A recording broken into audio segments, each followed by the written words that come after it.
Declaro aberta essa sessão solene para a discussão de terroir. Roda a vinheta, meus filhos. Quer fazer de novo? Quero fazer de novo. Como é que faz isso? Declaro aberto essa sessão solene para a discussão do tema terroir. Roda a vinheta, meus filhos.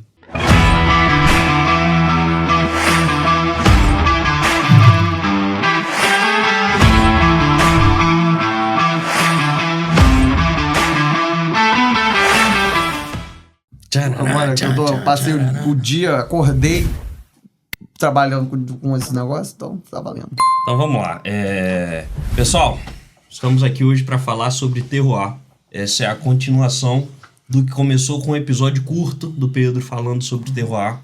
É um episódio aí de coisa de 3 minutos, mas que deu um pano pra manga.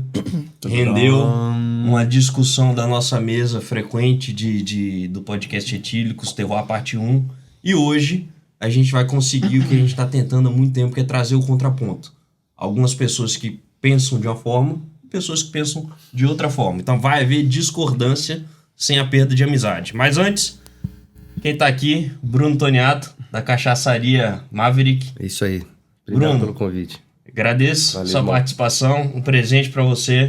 Pelos nossos parceiros do Whisky Prime. Obrigado. Tava achando que ia Ele achou que não ia ter uma tacinha pra ele de cristal do Whisky Prime. Ficou chateado aqui no começo. Botaram na mesa, foi só eu vou ficar sem a tacinha.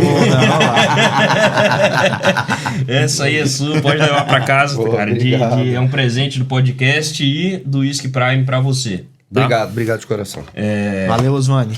Fritz também aqui. Novamente. Destilaria Cambrone, não é isso, Fritz? Em Guarapari. Sim, já e esteve aqui. Splitter também. E Igor tá aqui também, acompanha a nossa mesa com mais frequência. Obrigado. Pessoal, vamos fazer só uma rodada de agradecimento aos patrocinadores e depois a gente começa a falar sobre terroir. Pode ser? Justíssimo. Então, fazer um agradecimento especial aqui a Maverick, uma cachaçaria aqui do Espírito Santo. Tem uma garrafa diferente, bonita. Mas no episódio atual desse momento, a gente não vai falar tanto sobre a cachaça. A gente vai focar em terroir. Isso. Quer saber mais? Próximo episódio, não perca, tá? Agradecer também My Whisky App, o aplicativo de whisky com informações, preços, reviews, opiniões. Atualmente mais de 2.000 usuários cadastrados na base de dados e um portfólio lá de whiskies também registrados na base de dados, que é assim, infinito. Todo whisky que você quiser procurar, tem lá. É impressionante. E, por último, vamos agradecer também, estamos presenteando o Bruno, agradecer ao Whisky Prime. Muito obrigado pela parceria de sempre. Pessoal, Bonitas peças, hein? Quer usar logo não, cara? vamos lá. Não, tá tranquilo. Você quer aguinha? Tá beleza, quer uma aguinha? Eu aceito Eu agora. aceito porque também. eu vou, então Agora que você tem- agora que você eu tem a tenho taça. graça. Água, porque fiquei eu vi sem um graça, álcool ali porque eu falei, guardado. poxa vida. Eu vou ficar sem água. Vamos lá. Acabando a água. Senhores, o tema de hoje é polêmico. É água, tá? Acredite se quiser. A água super ionizada. Super. Cheio das coisas. O tema de hoje é polêmico e eu não vejo por que a gente vai enrolando e não entrar logo no Tá assunto. todo mundo enrolando. É tão polêmico claro, que tem essa água 2. ionizada. Já, essa é a parte 2 desse tema. Teve um vídeo curto, a parte 1, com 40 minutos e agora a parte 2. 3 horas e 42. Então vamos fazer o seguinte, vamos começar apresentando as cartas na mesa. Temos aqui pessoas que concordam e não concordam com a ideia de terroir para destilados. Eu vou levantar a mão e dizer, eu penso que existe terroir para destilados. A gente já até falou, né? Então, é isso daí. O que você pensa, Bruno, sobre terroir? Rapaz, essa é uma baita de uma discussão. É super divertida. Bacana, inclusive. Ontem eu tava revendo, eu falei com o Igor há uns dias atrás, e escolhi rever Falou o material. comigo, não. Você mandou um texto de... Um textão. Uns áudios de 2 horas, entendeu? Sabe aquele primeiro texto? Ainda bem que existe 2 vezes lá, o 2x do emocionado, WhatsApp. foi, calma, eu vou abrir dando uma pancada. Então trouxe uma série de ideias, né? Não trouxe material, trouxe ideias pra gente debater. O terroir, em partes, eu vou acabar surpreendendo vocês, porque em partes eu tenho uma tendência em acreditar nele. Mas eu freio na tese do terroir quando a gente parte pro processo de destilação. Ali Aí ali já muda o Bruno, já muda a opinião. Sim. Então, eu vou deixar correr a nossa discussão, porque ela é vasta, ela é Sim, longa. sim. Então a gente podia começar pontuando o que cada um entende por terroir, né? O que é a Acho interpretação? justo, acho muito bom. Já que a gente vai discutir sobre se existe ou não, o que a gente pensa sobre a definição, né? Fritz, o que você entende como terroir, cara? Cara, tô com o Marc Granier, que é um escocês que está atrás de provar a existência de terroir em destilado, e ele trabalhou antes disso 30 anos com vinho francês mesmo, trabalhou muito na França. Hoje ele já foi CEO da Bruichladdich e hoje ele tá na frente da Waterford, de whisky irlandês. Eles pegam só malte que é biodinâmico e Orgânico, né? E biodinâmico também. Essa questão do biodinâmico é um diferencial. É né? total. E aí, ele tá em frente também a Renegade Distillery, que faz rum em Grenada, rum agrícola, que é no estilo da cachaça, né? Então, e ele fala o seguinte, terroir envolve 3 coisas: microclima, solo e topografia. Ponto. Acabou, não tem humano, não tem nada. E aí a ideia é o seguinte, em tese, na Cambrone, eu teria 3 terroirs diferentes para cana. E aí, bem, eu acredito que dependendo do processo que você seguir para produzir o destilado, e se você tiver uma rastreabilidade do produto, de onde ele estava e mantiver isso e entregar isso para o consumidor, você consegue ter um terroir. Mas vai depender muito do seu processo produtivo todo. Você vai falar, esse é o terroir da minha cana. Não envelhece, não. Não envelhece, não. Você pode envelhecer muito pouco. Se você botar muita madeira ali, você tende a acabar com essa coisa um pouco.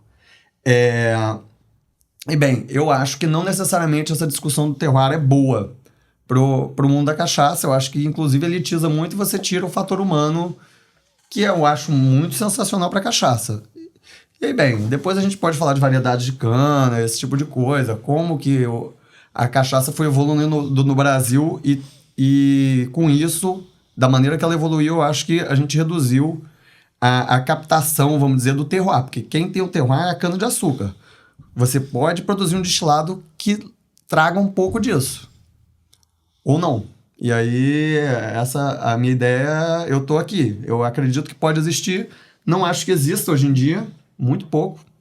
Se é que Pra cachaça, você pra diz. cachaça. Certo. E para outros destilados, eu acho que essa coisa de botar muito fator humano é uma coisa muito que destilaria grande inventa pra falar, Sim. sou diferente, sou isso, aquilo, mas Isso é envolve a commodity. criação de um storytelling. Normalmente é commodity, você compra malte de onde for aqui, faz aqui, valeu, pá. Essa visão dele é compatível com a minha. Quando a gente trata do terroir, daí vem o meu contraponto. Por isso que eu bato muito na ideia do terroir para destilado. Eu acredito que a cachaça está querendo absorver uma cultura que não é nossa, que é a cultura do vinho. Né? Porque quando se trata do vinho de terroir, né? Que essa expressão vem deles, essa expressão não é nossa. Ainda mais que ainda que a gente produza o vinho antes de chegar no que a gente está consumindo aqui agora, né? Mas nós estamos produzindo um vinho, então terroir influencia o tempo inteiro, né? Pra gente chegar no que a gente chama de mosto. Sim. Então ele influencia toda hora.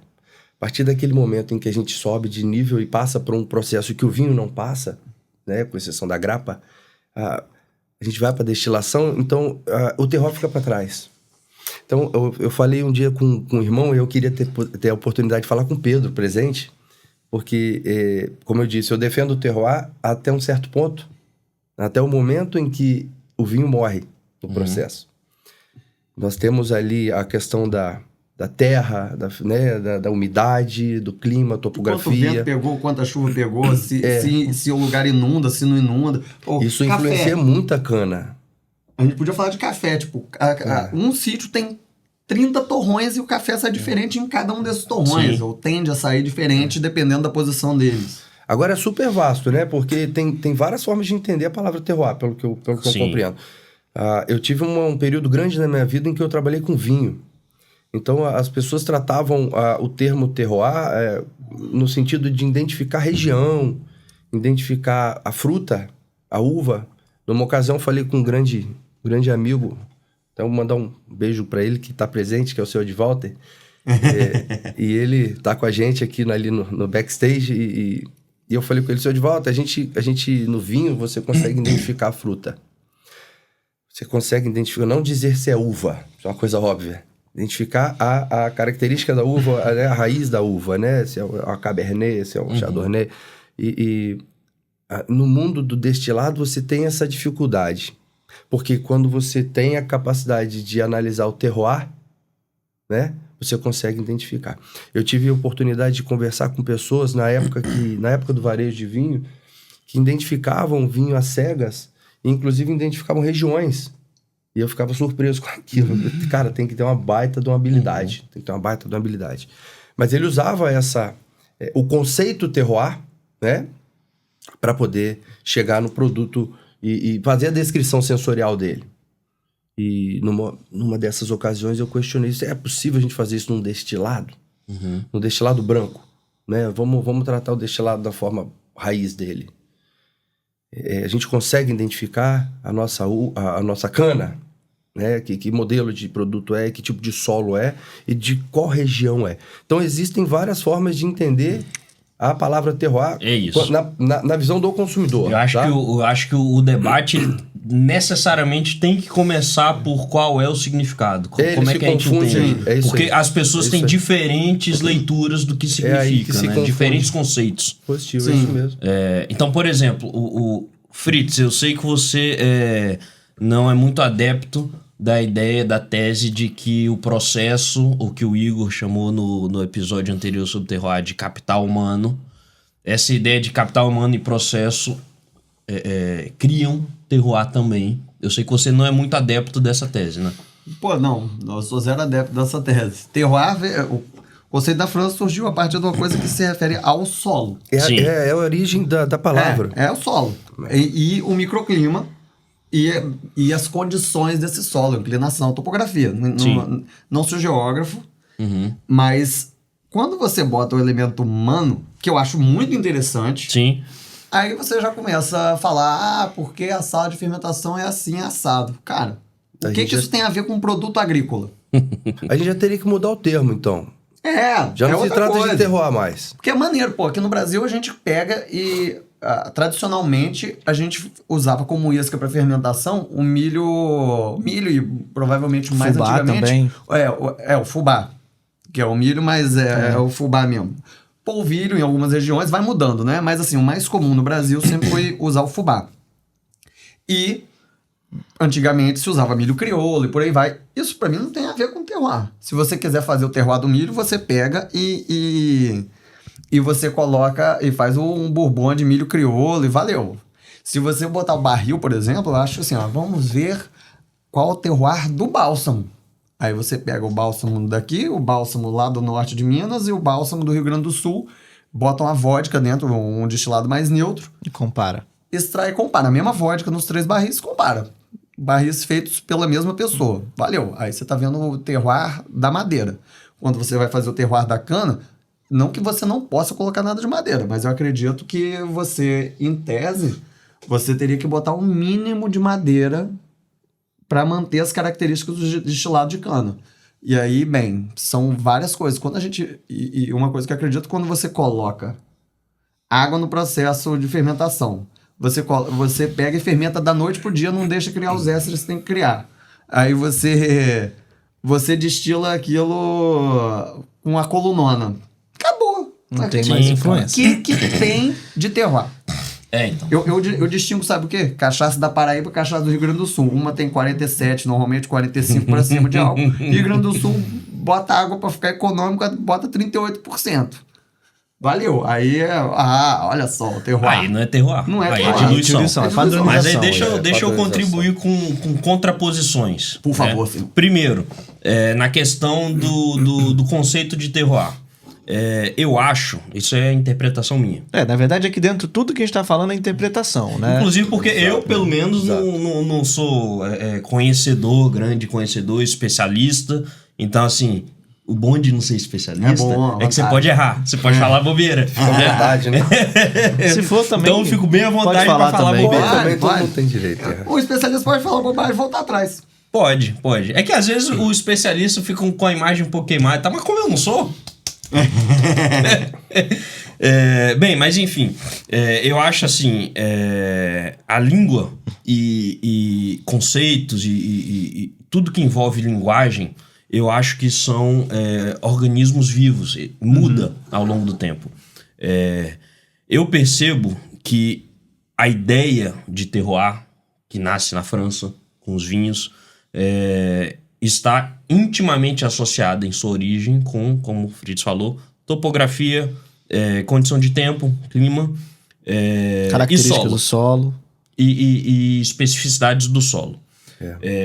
Mas, no meu entender, o conceito, ou pelo menos a ideia, evoluiu ao longo do tempo para englobar outras coisas. Então, por exemplo, eu não vou falar nesse momento de bebida, não. Então, quando você fala que existe um café e que esse café sofreu a ação de uma ave que passou ali naquela região e contribuiu com alguma coisa para aquele café, o produtor de café chama isso de terroir. Gente, Não sério? tá... Não entendi. Sim. Sério? Sim. Já vi isso.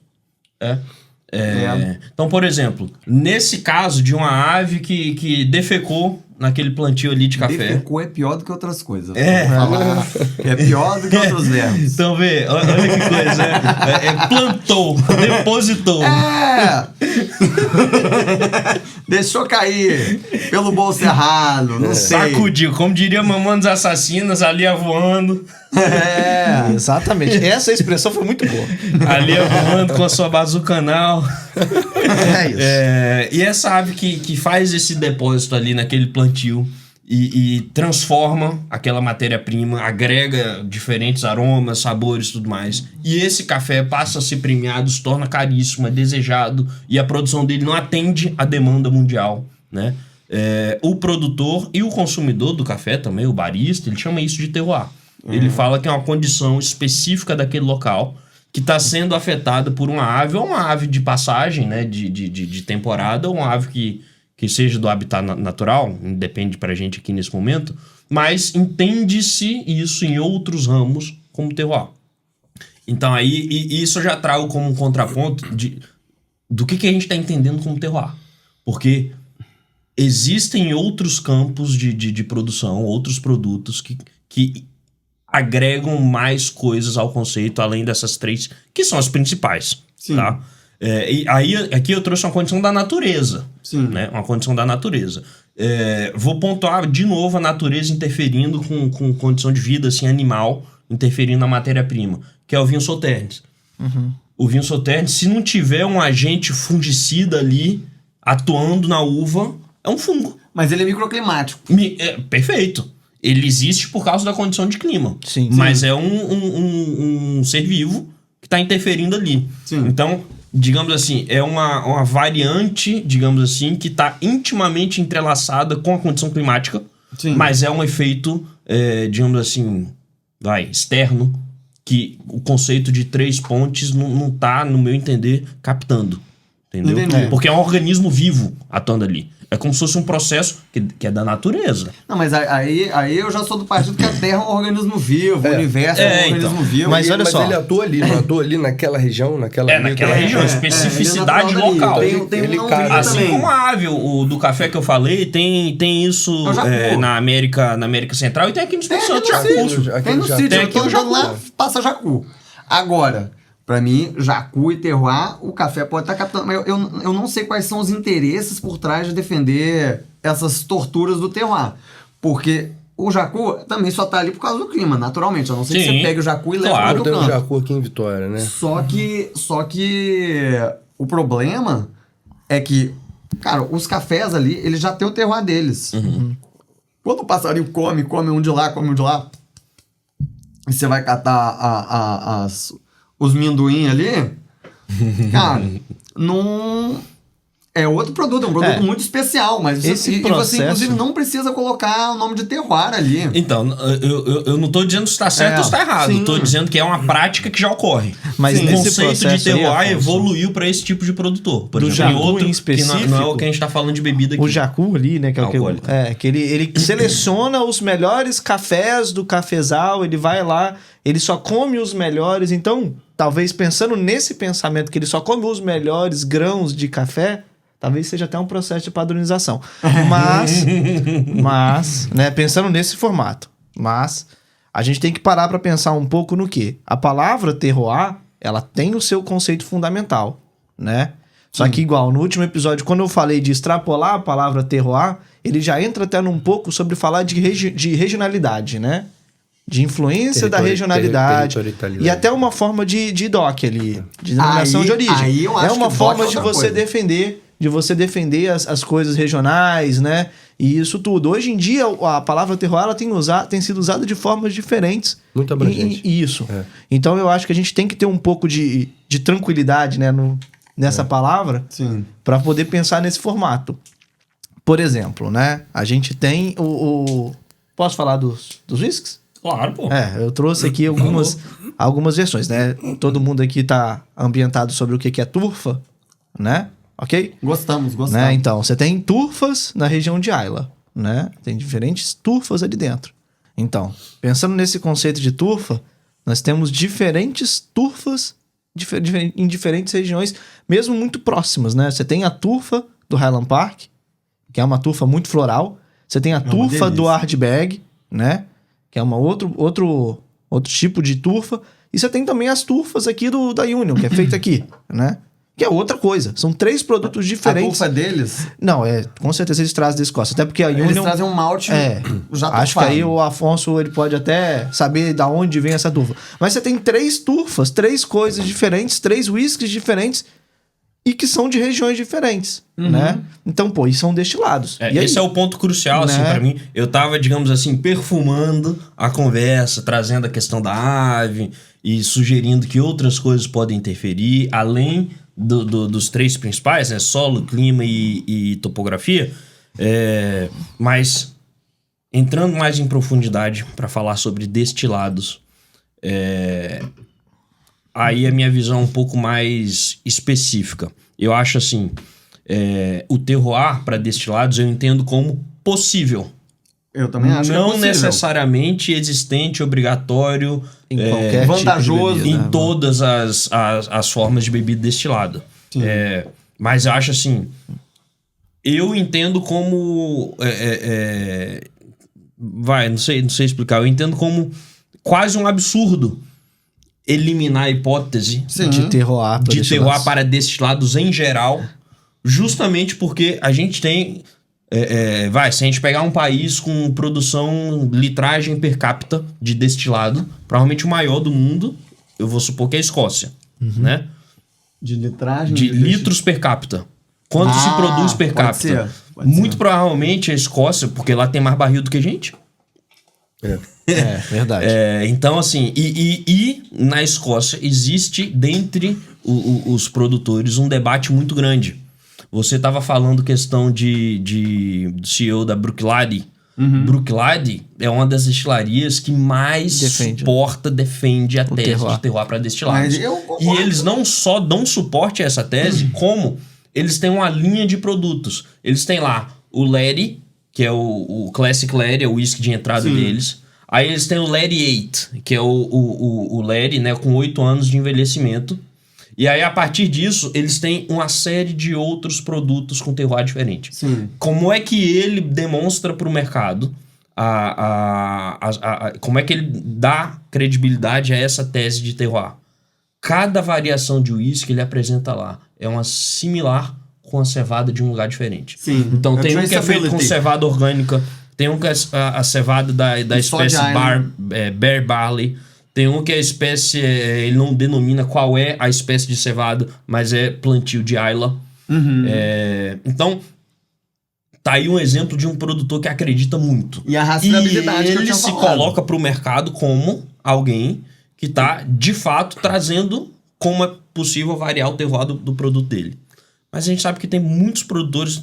Na Escócia mesmo, isso é um debate... E lá é um debate. Em erupção. Né? Muitos deles também falam que não.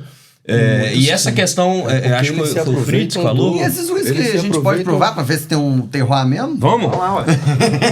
Eles se aproveitam do storytelling. Eles criam total. Aí Eles criam essa Pode ferramenta. colocar tudo em cima? Não, eu acho que... E quando você tem um destilado... Eu falo pela cachaça.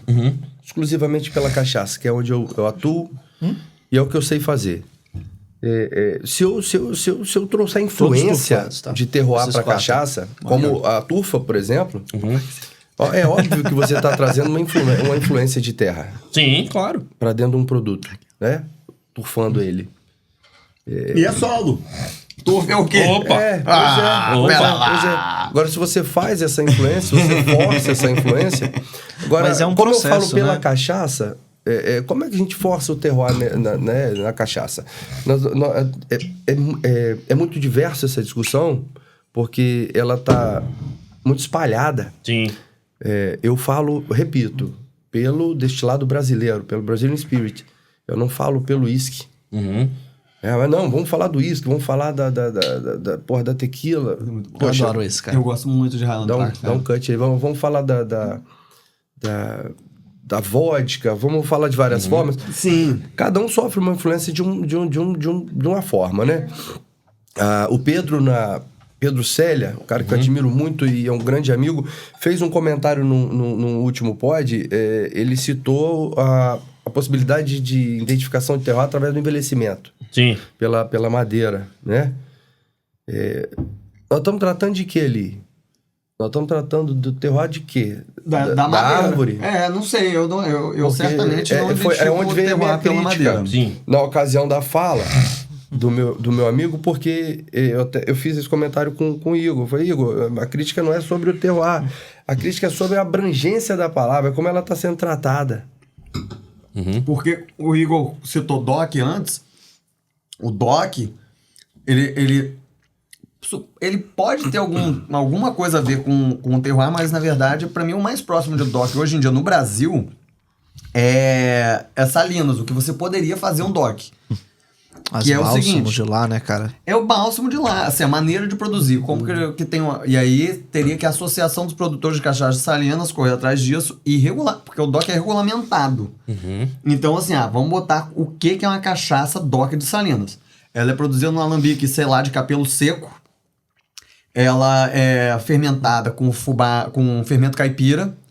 Ela é destilada e eles tiram no máximo a tantos graus, cortam a tanto, mais ou menos. Não interessa, assim, pode ter até uma regulagem do produto final, quanto vai ser, e tem que passar por bálsamo, ponto. Mas aí passa você em não outro falou barril. do terroir. Mas daí Igor. deixa eu... Não, e isso daí não tem necessariamente a ver com... Eu não tô falando É de isso terroir, aí. tô falando do DOC. Você tem que regular, Ok. ponto. Terroir é outra E aí o DOC estaria, questão. nesse caso, muito atrelado a não necessariamente a matéria-prima. Mas Porque a você não falou regionalidade. tal É o tipo de processo cana, de produção. mas o processo característico daquele local. É como o conhaque. Perfeito. Você tem... São Isso. tais tipos de uva, tal porcentagem de alguns tipos eles regulam o percentual. Perfeito. Você tem que fermentar assim assado e você tem que destilar 2 vezes em alambique tipo charranté e envelhecer. Você não E não pode pegar um esquecer do produto branco e feito na tacar. região de conhaque, né? E É feito muito na região importante de conhaque. diferenciar É feito de 5 micro-regiões. Muito importante essa diferenciação de terroir e DOC.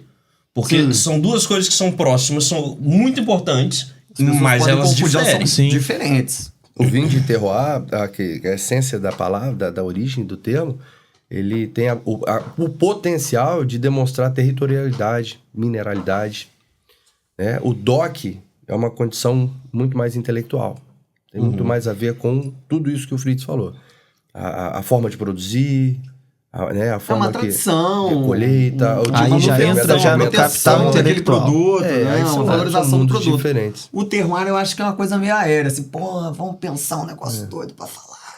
Então, aí o que talvez gere polêmica, E que elitiza vocês já o pontuaram terroir. que o conceito de terroir ficou muito aberto, é que eu percebo que existe um debate e eu fomento esse debate porque eu gosto de conversar sobre essas coisas. É bom, polêmica é legal. Então, o que eu percebo que gera uma polêmica é a gente deveria entender terroir como um conceito que aponta unicidade, é algo que é único de uma região, ou uma tipicidade, algo que é típico daquela região, mas a gente pode encontrar algo similar em alguns outros lugares. Eu acho que a gente tem que entender terroir na essência da palavra e da criação. Da forma que ela foi desenvolvida no mundo do vinho. E se a gente quer ser colonizado por isso ou não. Exatamente. Isso, eu falo pela minha marca, eu falo pelo meu produto. Nós não defendemos. Nós não queremos essa herança. Sim. Nós queremos uma herança nossa, nacional, brasileira. Que envolva mais coisa, mais humanidade. Envolva muito mais o que o Igor falou no início da conversa, né? Os produtores, a capacidade de produção. Exatamente, a qualidade do nosso produto. Mas tem a qualidade da nossa cana, né? Das regionalidades de cana, de tipo de cana. E isso tudo influencia bastante, mas quando ela chega aqui no branquinho, diferentemente da origem da palavra terroir, que é do mundo do vinho, Sim. você não vai conseguir distinguir. Mas aí eu tenho uma pergunta cabeluda. Ela influencia, tá? Eu tenho uma pergunta cabeluda. Eu queria só complementar aqui, porque isso é um negócio que eu venho planejando falar. O cara ficou ensaiando em casa na frente do espelho. Tomei banho ontem pensando. Você falou com você mesmo. Eu falei, briguei comigo. Aí faz o contraponto. Fez aquele mapa mental. Contrapus, porque teve uma hora que eu errei, eu briguei comigo mesmo. Falei, você tá errado? É divertido esse processo. Mas não, uma coisa que eu quero deixar claro, assim, porque a minha visão é a seguinte: o terroir, mesmo que a gente roube essa expressão do mundo vinho pro destilado brasileiro, repito, vou falar da cachaça, onde eu me sinto confortável. Então, desde que eu roube isso para cá, ele influencia profundamente no processo produtivo. Certo. Até nós chegarmos no mosto fermentado. Aí é que entra a minha pergunta cabeluda. Será que não é difícil definir diferença de terroir para cachaça? Porque existe uma levedura dominante espalhada pelo Brasil todo. Exato, isso ajuda. A levedura atrapalha. A levedura atrapalha, ela eu não sei se ajuda, desculpa, eu tô falando atrapalha porque ela corta muita coisa. Sim, claro. Quantas degustações nós fizemos, né? Todo mundo aqui, ao contrário do que você disse, não sou especialista, acho que todo mundo aqui é especialista, são produtores, né? Todo mundo entende disso. Quantas degustações às cegas nós fizemos, cara, que você pegou a levedura na boca? Deu pra perceber? Na lata. Quantas? E várias.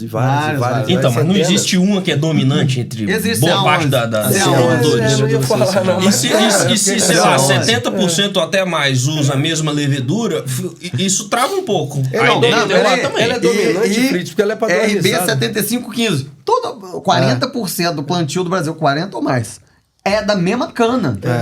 Aí tudo bem. Se você quiser fazer uma coisa bem terroir, o interessante é você pegar... que eu não acho, eu acho assim, até tosco, triste, que eu acho muito mais legal, pra mim o futuro é feito de cana autóctone. Cana antiga, Java roxa. Só uma coisa, defina. Nem mas todo mundo sabe. As antigas têm dificuldade de plantio, né? Tem dificuldade de plantio. O futuro vai ser um pouco nichado, talvez comece mais caro, mas as canas autóctones são canas que se adaptaram e se naturalizaram no Brasil. Isso aí. Vindas desde o começo da colonização. Então são canas que se adaptaram ao nosso clima e se diferenciaram, e temos várias que se adaptaram mais a cada região. Elas têm menos açúcar, normalmente. Elas têm um pouco mais de dificuldade de conviver em monocultura, ou seja, menos produtividade.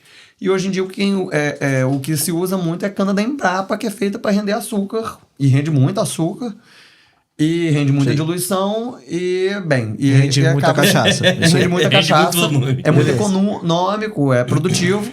Mas você acaba tendo produtos muito parecidos. Aqui na Paraíba, no Rio Grande do Sul, o produto branco final. Produto branco. E aí, cadê o terroir? Eu provo assim e falo, igual, ou muito parecido. Então... Principalmente se você coloca numa coluna de destilação, aí... A coluna acabou. Cara. Aí acabou. Até porque se... Mas, vou só rapidinho, eu fui num seminário já tem um tempo, na Exalc, que é a escola de agronomia e tal da USP. Luiz Queiroz. Luiz Queiroz. E um cara, ele achou mais componentes diferentes, isso foi muito doido, mais diferentes que indicariam alguma coisa de terroir, porque se debateu muito isso lá, em cachaça de coluna. Olha que interessante, hein? Interessante mesmo, É, cara. muito Mas doido. aí, Porque- de novo, tem pergunta cabeluda. Mas Você é muito- você percebe como é mais pergunta É do que curioso fala, né? porque eu tenho praticamente toda a minha formação e estudos vem da Exalc. Uhum. Com pessoas lá que eu tenho grande admiração. E, inclusive, o master deles lá não defende a tese terroir. Não defende. Professor Alcardi, Conheço, eu cito o nome viu, dele esse. aqui, porque eu tive um bate-papo numa ocasião com ele sobre isso. Ele deixou isso muito claro. É um baita de um laboratório, é um baita de um De local. uma instituição, né, É cara? uma coisa incrível, é maravilhoso aquilo.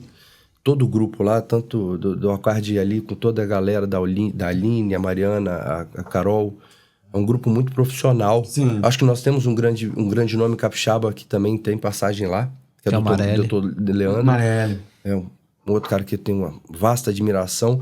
E essa escola... Acha terror uma grande furada. É, ele... Ele acha? Acha Doutor total. Leandro. Total. Tô contigo, irmão. Tô contigo. Eu acho que isso vem da escola, Acha vem da grande escola. bobagem. Mas Isso vem da escola, é vem da produtividade, literatura, cara. Eles aprenderam ali fazendo álcool pra caramba. É a central da produtiva do Brasil de álcool, tá ali no interior de São Paulo, em Piracicaba, a Exalc. Piracicaba. Não tem nem conversa. É colheitadeira, é muita produção. Então acaba derivando um pouco. Lá. Pode falar, irmão. Mas só complementando o que você comentou sobre a pesquisa, e eu ia comentar sobre isso, né?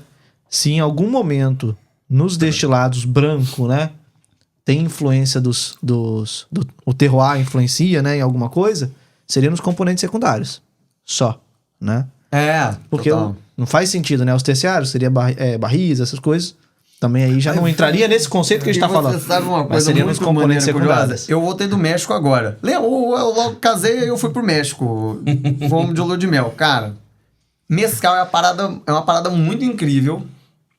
Cana, você planta, aí demora 1 ano e meio pra colher, e aí depois disso você colhe todo ano. Aí depois tem que trocar o canavial, depois de uns 5 anos, varia. Cara, o mescal, dependendo da planta da agave que você usa pra fazer, tem muitas espécies, você faz mescal com mais de 300 agaves diferentes. O agave demora, às vezes, 30 anos pra chegar no ponto de colher. Olha só. E aí, bem, aí solta o quiote, que é aquele pendão. Você corta o quiote, espera mais 1 ano, por aí depois você tira ele, pega, cozinha 5 dias num forno tal, parari. Cara, se tem uma parada que teria pra você discutir terroir, não sei o que, é o mescal. Ninguém lá fala disso. Não ouvi mescal assim, 1 minuto. Não, mas e pera. o cara pega um mescal lá, eu vou fazer com essa parada que eu catei selvagem. Mas são muitos tipos de agave? Tipo, Porque 300. Isso tudo? Elas variam em tipificação, gente? Tem subespécies maiores, tem a agave Karvinsky. E aí tem 8 variedades de Karvinsky. São as 4 mais usadas. Aí depois tem agave não sei o quê, porque Karvinsky é Quiche, Bisquiche, Tobaziche, eu acho que Ceniço Mas você tá falando a língua que eu não tô Karvinsky. entendendo, não. São nomes das agaves lá. Mas enfim, tem umas 5 subespécies principais. Agave alguma coisa. E aí dentro dessas tem variedades ainda. E eles falam que as agaves são promíscuas. Então de vez em quando aparece um bicho novo lá. Que um beija-flor polinizou a outra e aparece um agavinho esquisito que ninguém conhece, mas a galera testa. Tem jacu lá? Não sei. e, cara, ninguém fica falando de terroir. Até porque tem muito... Você sente que os agaves têm um tipo diferente. Eu gosto muito das Karvinsky. O espadinho é o mais comum, você sente que é diferente, mas tem muito componente humano, porque vai depender da madeira que o cara usou no forno. Eles dependendo do que eles fazem, eles botam. Que foi feito no alambique filipino de madeira, se foi feito no alambique de barro, se foi feito onde foi. Bem específico Eles no rótulo, colocam, né, cara? E eles não diluem com água normalmente. Só a agave comercial, o mescal comercialzão, aí eles botam água. Mas no normalmente corte o ajuste é no corte e eles ajustam o teor alcoólico com puntas. Famoso cabeça e rabo. Olha as só, pontinhas, cara, as é pontas, mesmo? É, doideira. Eu tomei um puntas lá, tomei só puntas, o cara me deu na degustação. 68% de álcool, Madrequiche. Caralho. Aí eles ensinam, ó. Aham. Primeira coisa que você faz. Isso. Cara, você vem aqui, pá, um herbalzão doido. Tem mesmo. É muito maneiro. Vai a pena, apaixonei no México. muito Nós dois gostoso. apaixonamos no México. É bizarro. Mas bizarro. deixa eu te fazer uma pergunta. E quimicamente, cara, pensando em cabeça e rabo e em coisa feita em madeira e barro, Eu acho triste. é um pouco curioso. É curioso. É curioso. Eu achava meio tipo, cara, eles fermentam. Eu já vi foto, assim. A galera fermenta, eles fermentam com a parada inteira dentro. Às vezes tá com mais umas coisas. E eles fermentam, às vezes, em, tipo, bolsas feitas de couro. Como se fosse uma grande colcha de couro bovino, assim, ou sei lá do que. Interessante. Então, pra gente que é brasileiro, tudo higienizado, cheio da coisinha com higiene, a gente fica muito assim. E eu acho que vem um pouco de colonização, da gente ser colonizado demais. No México, o México não come, você não encontra pizzaria na rua, assim, não. Eles comem comida deles. É mesmo? É mesmo. Não vi pouquíssimo hambúrguer lá. O hot dog é comida deles. Qualquer lugar que você vai. E aí, Eles bem... não falam de terroir porque eles vivem o terroir. Então. Eles vivem isso, cara. Eles Talvez vivem muito seja, isso. né? Talvez seja, exato. Que é muito mais maneiro, né? E aí, cara, porra, perdi o ponto. Você tava falando falando dos dos restaurantes, pizza. Do É. México, você tava quase dando uma receita de um tacos pra gente. Porra, molho de pimenta. E aí, cara, vocês não me lembraram o que eu tava falando, né? Vou ficar paradinho aqui assim, ó. E aqui, depois que teve uma lei regulando do Fernando Henrique Cardoso, na época do Fernando Henrique, né, que a lei, ele não fez a lei, não sei qual é a relação dele com a lei, para regulamentar a produção da cachaça, e se higienizou muito a produção, porque se produzia, se Sim. fermentava em coxo, se fermentava em madeira, que é muito comum no México ainda, se destilava em outros tipos de destiladores, provavelmente, de barro, e saiu né? fechando tudo, e que também é uma medida muito elitista, porque você fala assim, ó, galera, para você começar a produzir cachaça, você tem que gastar uma grana se você não for comprar a cachaça ali. Para você produzir a sua cachaça e vender, você tem que gastar um dinheiro. E no México, o México bomba de exportar mescal. O mescal tá caro no México, tá? Normalmente é caro. Mescal bom é bem caro. Porque eles exportam um monte para os Estados Unidos. E os Estados Unidos falam, ok, deve estar dentro do padrão. E aqui a gente foi quase procurando fazer uma vodka. Mas você sabe que isso aconteceu nos Estados Unidos também, né? A produção de bourbon é imagino. tão regulamentada que sobra pouco pro cara diferenciar o produto dele. Ao ponto de você colocar, assim, 10 bourbons, né? 10 rótulos diferentes. É tudo igual. E muita gente não vai. A maior parte das pessoas não vai saber diferenciar. É muito parecido o bourbon. Eu acho só é bom pra drink. O bourbon é tipo gin. Eu acho que o fazer bourbon drink. tem uma vocação natural pra coquetelaria, assim, cara. Eu concordo. Ele tem. O O bourbon carvalho e o rye americano. também, o rye whisky também. Eu não botaria o bourbon, eu colocaria o carvalho americano virgem. Dependendo eu prefiro. Sim. Normalmente eu prefiro.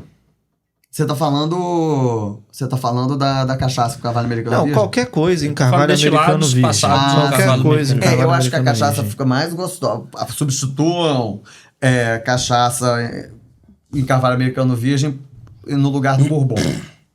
Fica bom. Fica bom. Muito melhor, Normalmente cara, muito melhor. fica melhor. No Manhattan pode deixar um pouquinho a desejar, talvez. Mas no resto costuma ser melhor a cachaça. E essa ideia de gin e vodka envelhecido em barril, o que vocês estão É vendo proibido disso no aí? Brasil. Bom, mas o pessoal Pode faz armazenar. Negroni envelhecido. Eles botam armazenado. Sim, aí é Não, outra uma coisa é Então, você comprar mas o seu gin, você Tá envelhecer. botando um gin ali dentro. Não vem engarrafado, rotulado, selado, né? Não, aí é outra coisa. Mas Mas você tá falando de tem vodka bastante e gente gin, fazendo não em casa. drink. Não, eu só tô trazendo um Sim, um tema. ponto. um tema. Cara, eu acho... Migramos do terroir para... Um tema mais. Eu acho as bebidas muito sem graça, né? Total, o gin? E vodka é mais sem graça ainda. É uma bebida da Cara, madre, vodka é um negócio que saiu da minha vida já tem muito tempo. Não. Pô, quando realmente eu não tem graça. Gente que Eu uma gosta. vez fiz uma Eu vodka. Eu conheço gente que gosta e coleciona vodka. Sério. Isso aí tem uns Parede de- A montes, garrafa é né? bonita, Eu galera. acho um luxo, cara. Eu acho que qualquer hobby é divertido. Você mas eu fico coleciona olhando assim, vodka, tudo igual. Brunão. Você coleciona vodka. Porque é vodka. Você pode comprar um álcool de cereais ali, dar Eu uma conheço uma tratadinha nele, pessoa que filtrar coleciona e você vodka. engarrafa. Conhece? Aqui, ó. Você coleciona vodka, Eu Brunão, pode falar. Você Não, coleciona. Não. Eu coleciono cachaça. Verdades. Não. Por Deus. Eu coleciono cachaça. Foi o que me trouxe pro mercado de cachaça. A paixão. Antes eu colecionava uísque. Né? Só que tava ficando muito complicado colecionar uísque. Fica caro. muito puxado, Eu rapaz, botava a mão no puxado. bolso, não tinha mais como comprar nada. Eu falei, bicho, vamos começar a colecionar o que é nosso. Mas brincadeira. Mas eu vejo igual você, a vodka... Eu sou um crítico também. A vodka, queridos, eu não sei se todo mundo que tá vendo sabe. Neutra, né, cara? Vodka pode ser feita. É uma bebida neutra. Eu gosto dessa expressão. Vodka pode ser feita a partir de qualquer produto agrícola, ou seja, você pode fazer vodka de grama. Você pode fazer vodka de kombucha. Você pode fazer vodka na Polônia tem uma vodka de leite. Você pode fazer vodka de cana. A Esmia normalmente usa matéria... não pode falar marcas, corta essa parte. Tem marcas que usam a matéria-prima mais barata de cada país. A marca chega no país e fala qual é a matéria-prima mais barata para fazer vodka. Batata, cereais, cana. É isso. Choca. E aí você pega isso, fermenta, destila em colunas. Normalmente as vodkas são feitas em colunas. Tem vodka feita em alambique, é meio raro, mas existe. E aí você destila várias vezes dentro das colunas e tira um álcool a 96% de álcool. Um álcool neutro, né? Considerado um álcool neutro. E aí você filtra, bota uma água, faz o storytelling, bota na garrafa bonita e vende. Isso. Mas é um produto que é álcool e água. Agora, legal, você já provou 50 vezes vodka? Destilada, né? Exato. 758 É a quantidade de prato que tem dentro daquelas colunas ali, ela retifica demais. Você já provou alguma vodka feita em alambique? Minha... agora você falou e eu fiquei curioso, E tem a Tito Homemade Vodka. Handcrafted Tito é de onde? É americana. Americana. A tua eu vou falar o nome, né? Pode falar. Não, eu não tenho a vodka Cambrone, é uma vodka que assim, eu tinha um boteco, aí eu peguei, tinha muita cachaça no meu boteco, né? Bateu a pandemia, aí eu assim, fechei. O que eu vou fazer? E fiquei sem o que fazer. Eu falei, porra, esse monte de cachaça. Não tem nada pra fazer, vai fazer Meio ruim se eu faço uma vodka aqui. Meio ruim. Aí tinha um alambiquezinho. Aí eu falei, porra. Aí eu peguei 45 litros de cachaça, botei 15, destilei. Redestilei, né? Porque a cachaça já tava destilada, só que ela tinha passado por barril, essas coisas, né? Um blend bizarro, aleatório. É diferente. Colocando lá, pum, destilei. 15, mais 15, destilei. Mais 15, destilei. Depois, aí deu mais ou menos uns 15 litros, final. Peguei, botei tudo de volta no alambique e destilei mais uma vez. Depois eu descobri com a galera do Home Distilling que você não bota coisa mais de 40% para redestilar. Mas funcionou. Eu, no final das contas, não tava com o medidor, mas saiu uma média de 90%, então ficou bem vodka com uma coisinha maneira. Assim. Tinha uma personalidadezinha? Ficou bem neutro, mas tem uma personalidadezinha, um negocinho meio Criou terroir assim, Fritz. maneiro. Terroir. Fritz mesmo. Pelo amor de Deus, fala. Se a gente quiser... Microsola meu cérebro. Olha o storytelling do Terroir Fritz. Vodka capixaba. O nome da vodka é 8,5, na verdade. Até porque... A Júlia... Eu falei, amor, escolhe aí o nome da vodka. Mas é porque eu padronizei 8,5 da manhã. Eu falei, a gente vai pra Guarapari, mas eu vou padronizar essa vodka antes. Aí eu botando água na parada. Qual é o nome da vodka? 8,5. Da manhã, E deve ter puxado alguma influência dos barris, né, cara? Alguma coisinha tem, cara. Porque muita Só cachaça que envelheceu. era muito barril. Tinha teste, tá ligado? Com um chipzinho, um negócio assim. Tinha muita coisa. Mas assim mesmo, cara. Deve ter puxado a influência de madeira. Puxou alguma coisinha, pegou. Porque não ficou 96%. E você também não destilou várias vezes, né? Você destilou ela... Você pegou tudo, destilou, depois jogou tudo. Era já destilado. Então eu destilei mais 2 vezes uma coisa que já tinha sido destilada. Então é tipo um tridestilado, né? Só que tinha mas madeira. você ainda tem uma característica dos componentes secundários ali dentro, né? De alguma coisinha. De alguma coisinha, sim. E passa. Né? Passa. O que dizem na vodka que permanece um pouco das boas vodkas, né? É a textura. Se você fez uma vodka de batata, ela tende a ser mais aveludada. Ela traz um corpão. E aí, rapaz, eu vou falar que eu não tenho dinheiro pra fazer isso, mas assim, então se vocês quiserem me contratar pro projeto, pan, tal. Rapaz, você pensa num frutapão, um frutapão delicioso, e você pensa na maciez daquilo, o veludo, o comestível, e aí imagina uma vodka de frutapão, que coisa deliciosa não ia ficar. Boa ideia, hein? A gente começou falando de terroir, extrapolamos pra uma vodka de frutapão. Eu vou aproveitar esse momento maravilhoso pra dizer, você que tá assistindo em casa, você viu só como que é polêmico, como que dá pano pra manga. Você pode pontuar que existe terroir para destilados ou não. Você pode pontuar que capital humano, que processos de produção interferem no terroir ou não. Você pode até entender que agentes da natureza interferem além do solo ou não E, assim, a gente nunca vai ter uma decisão unânime sobre isso. Só que uma coisa muito legal é o que o Bruno falou. Qual é o interesse por trás da discussão? Isso ajuda quem? Né? E eu acho que, como o Bruno falou, não vejo nenhum benefício pensando no nosso destilado brasileiro. Não vejo nenhum benefício sabe? Time, defenda o terroir. Time, não defenda o terroir. Eu entendo benefício na discussão. Sim, eu eu trago esse debate e é muito legal. Eu quero agradecer o convite de novo, porque a Maverick, a qual eu represento, eu tenho tido experiência com cachaça do Brasil inteiro. Nós somos uma empresa capixaba, com apoio da renomada Santa Terezinha, mas a gente trabalha com produtos de vários produtores, né? Então eu tive a honra e a glória de provar, eu não sei quantos produtos no Brasil mais. Visitei mais de 47 alambiques nesses últimos 8 anos e não consegui de verdade identificar o tal do terroir. Na cachaça. Na cachaça, eu estou falando da cachaça. Eu repito, gente, eu estou falando da cachaça. É onde eu me sinto confortável para falar. Não achei, tá? Quando a gente trata desse tema, a gente territorializa demais. E a minha marca, ela bate numa outra discussão que talvez venha a ser legal adiante, que é a questão da regionalidade. Sim. A Maverick defende o associativismo, a gente segue defendendo a união da cachaça no Brasil inteiro. Eu acho que a minha não é melhor do que a de ninguém. E também não aceito que a de ninguém seja melhor que a nossa. Porque cachaça é do Brasil, né? A cana hoje pode ter vindo de fora. A cana é nossa. Mas a cana está intimamente relacionada com a história do Brasil. Nós temos amigos com cana tatuado nas costas, com cana tatuado nos braços. Tem gente que escrito nos dedos aqui, desde criança, Maurício, mas você não acha, então, que... de novo, é o leigo falando, tá? A cachaça é vista no cenário internacional, né? A gente sabe que muitos países, a identificação que se tem da cachaça é Brazilian Rum. Então não seria o terroir regional o Brasil inteiro pra cachaça? É isso aí.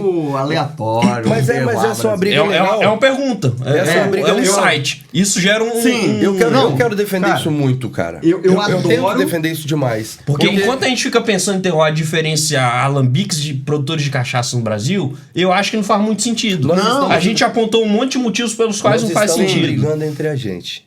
Não, eu falo muito isso. Não, a gente tá brigando sim. Você coleciona vodka em casa. Não coleciono vodka. Oficialmente eu não coleciono vodka em casa. Eu não gosto de vodka. Ele vai chegar lá em casa, vai postar uma foto e vocês vão ver que a estante vai estar vazia porque ele tirou as cachaças da estante pra postar a foto. As vodkas, né? Vodka. Não importa se o gambá caiu na fermentação, deu gosto diferente, porque é tudo aberto e tem gambá no sítio. Eu acredito o seguinte, Brazilian Rum é um nome que a gente perdeu e que a gente deveria lutar pra manter. A gente devia botar cachaça, Brazilian Rum. Porque o rum tem uma receptividade muito forte. Sobre o terroir, como eu falei lá no começo, lá no sítio onde a Cambrone é feita, a gente tem uma plantação de cana que é de frente pro mar, a 2 quilômetros do mar. Então pega muito vento, pega sol o dia inteiro. Maresia. Então, se você fizer um processo produtivo que permita que tudo isso se mantenha no destilado, que aí é um processo que rende muito menos, e aí depois você pega a cana de uma baixada que a gente tem, que inunda, que ela é numa depressão, que ela pega menos sol e tudo mais, e se você pega uma que tem perto, um pouco de plantio que tem perto da represa, e você deixa cada um desses lugares aflorarem no produto, aí eu acredito que você pode falar de terroirs dentro de um lugar só. Mas ficar disputando, minha cachaça é melhor, minha cachaça é melhor, minha cachaça é melhor. Mas você chega no seu produto, que é excepcional, mas ele vai até o processo da fermentação. E depois ele para, né? Não, se eu fermento por 1 hora, eu vou falar desse cara que eu falei logo no começo do Marc Renier e como ele fez na Renegade. Ele estudou tipos de cana, selecionou tipos de cana. Eles têm 14 fazendas nessa ilha de Grenada, que é uma ilha pequena. Só tem duas fábricas de rum. Uma que é de 1700 e não sei quanto, é um rum de pirata doido, assim. Bacana. Que eles vendem a 69%. E é o River Antoine. Eu gosto. É maneiro. Eu ouvi os reviews Me maneiros dê, dele. papai. E o cara tem 14 fazendas em rolês diferentes, solo vulcânico, solo assim, em coisa alta, coisa baixa. E ele fala. E ele fez um processo da pot retort, que é uma destilação que você. É tipo um alambique, tipo alegria. Aham. Tem um alambique aqui com vinho. Aí tem um alambique aqui com mais vinho. E tem outro alambique com vinho. Você destila nesse, joga pra esse, destila esse, joga pro outro. São 3 corpos? É um alambique É de tipo um 3 corpos? Tipo um alambique de 2 corpos? 3 ou 4 corpos. É meio. Uma coisa meio louca. E, além disso, ele faz fermentação. Ele padroniza o caldo. Ou seja, ele dá uma pasteurizada de leve no caldo para matar as outras bactérias, outras leveduras. Bota uma levedura específica para cana, mas controla a temperatura para fermentar em 60 horas. É uma fermentação um pouco mais longa que permite que mais ésteres sejam produzidos ali, Provavelmente né? ele esfria mais esse fermento aí. Ele deixa fermenta 22 graus, né? por Isso aí, deixa ele mais 26, não lento, lembro. E aí ele tem, aparentemente eu não provei, tô doido pra provar esses rums, é difícil de achar, vende de 3 países da Europa só por enquanto. Alemanha, França e Inglaterra. Se vocês forem lá, por favor, compartilhe, traz um pouquinho, manda uma dosezinha pelo correio pra nós, que a gente divide até uma dosezinha. Me avisa. E ele tem tirado rums que aparentemente são bem diferentes. E de cana fresca. Interessante. Então, seria uma possibilidade de terroir. Eu acho que isso tem um mercado muito nichado. Eu acho que elitiza a cachaça. Eu acho que não faz bem pro nosso país. Ele fez uma empresa para isso aí, maneiro, quer provar o ponto dele. Que eu acho E válido. vai ganhar dinheiro em cima disso. Vai ganhar dinheiro em cima Esse disso, é o modelo de negócio storytelling. dele. Mas se todo mundo fazer isso, qual é o ganho? Ainda mais no Brasil, assim. Pra eu acho que a gente cachaça, tem eu muito acho mais que riqueza. dá o pano pra manga, cabe uma discussão, mas me parece, assim, passando por alto superficialmente, que é mais sensato pensar a cachaça brasileira inteira como um terroir. De uma forma generalizada. Bom. Como um terroir, eu acho. Dá pano pra manga. Como um dá pano pra produto manga. maneiro pra você botar no mercado, pra você exportar, pra você fazer crescer, pra tornar a gente conhecido. Mas falar de... é um terroir aqui. O que eu tô dizendo de chamar tudo de um terroir só é adotar o nome, Brazilian Rum. É você cara, colocar a terra, o Brasil Aí eu ali... até mudo um pouco o meu discurso. Mas até porque é terroir brasileiro. Isso, esse que é eu o... mudo um pouco o meu discurso. Aí você já tá gostando da ideia de terroir como regionalidade, o modo né? de fazer, né? O modo de fazer brasileiro. outra coisa. É porque no nosso destilado o capital intelectual influencia demais da conta, cara. A capacidade do produtor. A capacidade do produtor, o humano envolvido, né? Mas influencia demais. Porque demais, eu demais. acho, assim, depois de ir no México, eu acho que a gente precisa de muito espaço. Eu sei que o Nino quer encerrar. A gente precisa de muito espaço para crescer, para crescer dando passo para trás. A gente ir um pouco mais pro tradicional. Porque enquanto a gente ficar pensando em produzir muito em massa, a gente vai acabar sendo o rum agrícola leve. Com padronização, né? Você tira isso tudo. Você vai tirando com várias colunas, vários pratos, você vai tirando e você vai ficando... Como tem um rum jamaicano, que é um rum pesadão, doido, cheio de éster, fermentado por tantos dias, e você tem um rum espanhol que é destilado 82, 90 e bem levinho, você vai ter o rum agrícola brasileiro com uma parada muito leve. E se você for olhar o tradicional, a cachaça mais roots, assim, tipo a século XVIII, por exemplo... Aí, Nando, manda umas cachaçinhas pra nós. A do rótulo azul, né? A do rótulo azul. A do rótulo azul. A parada é maneiríssima. Você sente uma parada de você fala, isso aqui é um produto tradicional. O cara é o alambique mais antigo do país em funcionamento, né? Sei lá, surgiu, era da família do Tiradentes. Ele é da família do Tiradentes. De 1755 a parada tá em funcionamento. Era da tia do Tiradentes, a parada sim. E você sabe o que é legal? Essa do rótulo azul dele, ele envelhece ela em tanques de inox. Não é em pedra, não? Não, inox, não, que ele faz lá. Mas ele tem de pedra também. Aí... É mesmo, de pedra? É. Mas que seja, Precisamos são trazer coisas, esse cara aqui, são velho. coisas Porra, que com não certeza, tem, que não figuraça, influenciam muito assim, maneiro. né? É. Então é basicamente reação destilado, oxigênio. Sim. É só E isso. fermenta com Com fermento caipira. natural, fermento Milho natural. caipira crioulo. Legal. Ó, aproveitar Vamos que lá. todo mundo ficou em silêncio pra agradecer. Pessoal, por hoje é só. Eu espero que você tenha saído desse episódio com mais dúvidas do que você entrou. É isso aí. Beleza? Hare! Até mais, valeu. Escreve nos comentários aí o que você acha sobre terroir. Valeu!